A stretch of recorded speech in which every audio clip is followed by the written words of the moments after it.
Kamu kota mana?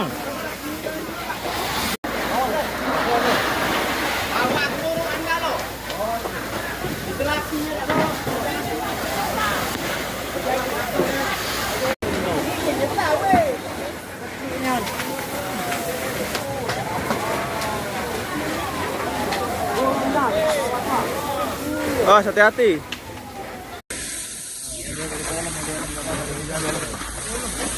Yakin lah, boleh juga lah.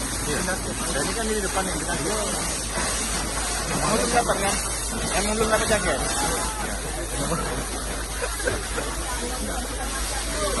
Malam aku. Udah.